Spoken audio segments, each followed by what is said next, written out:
ये जमाना है गाइडेड मिसाइल्स का और मिसगाइडेड मैन का, क्योंकि तकलीफ जो होने वाली है, मुझे कहा गया है कि आप हिंदी ज्यादा बोलना।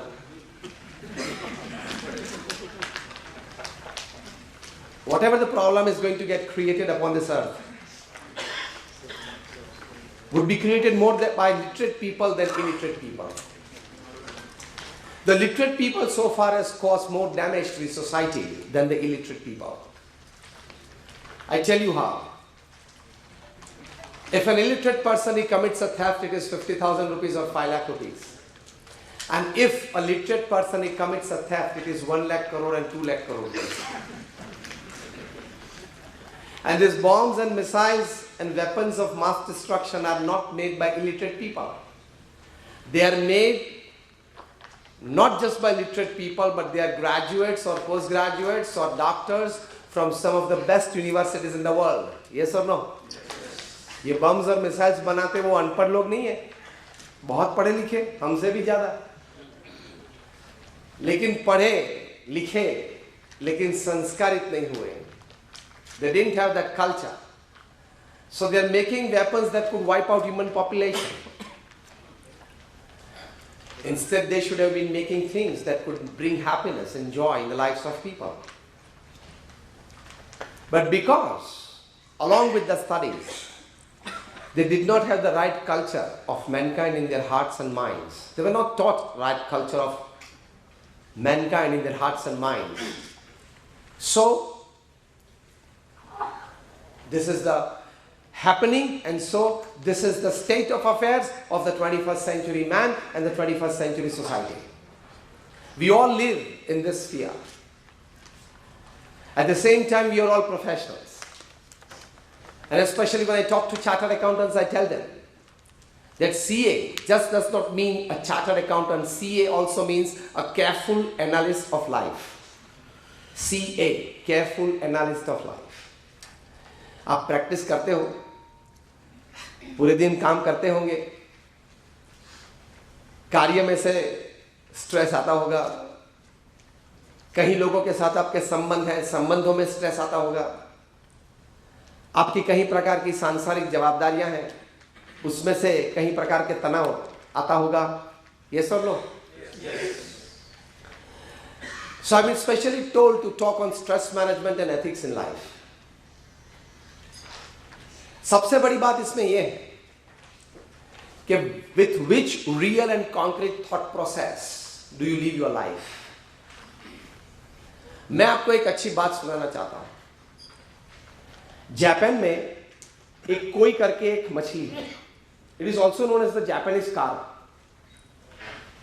यह मछली की विशेषता यह है कि when the fish is born, if you put that newborn baby into a bowl, जो नॉर्मली हम डाइनिंग बाउल बोलते हैं, then that fish grows to 2 or 3 inches maximum in its lifetime. If when this fish is born and it is kept in a tank, जो normally water tank हमारे घर में होती है, then this fish it grows to 6 to 10 inches.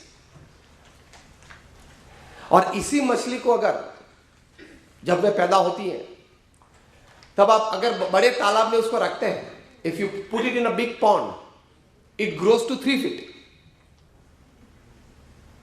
वही मछली है, वातावरण जो मिला, व्यवस्थाएं जो मिली, और अपनी सोच से मेरी ये मर्यादा है, वो मर्यादा बांध ली, तो विकास कम होता है.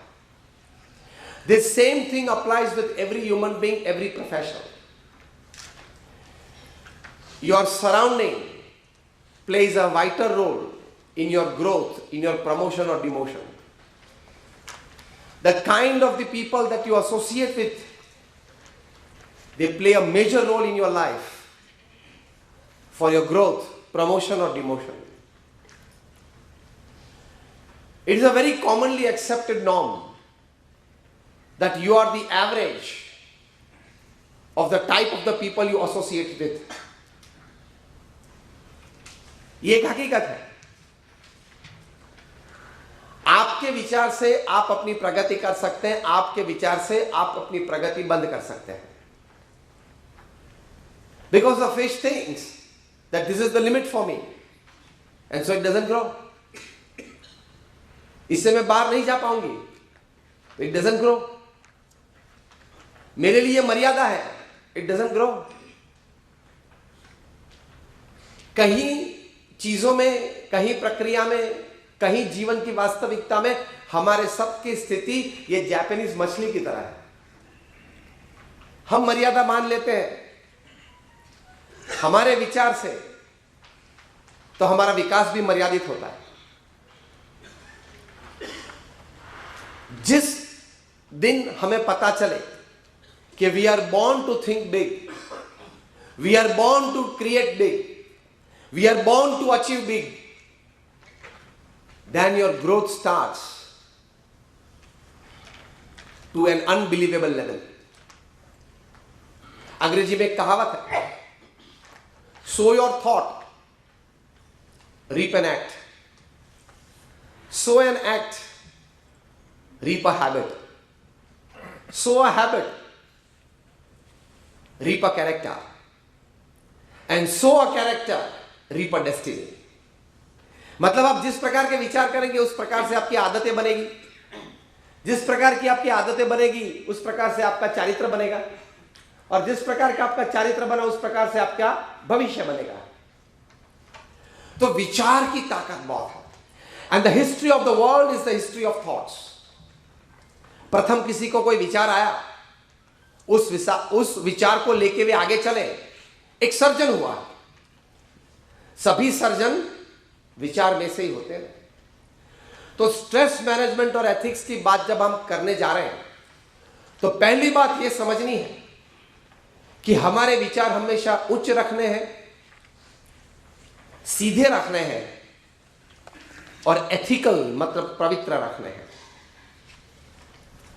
तो you will grow to unbelievable levels.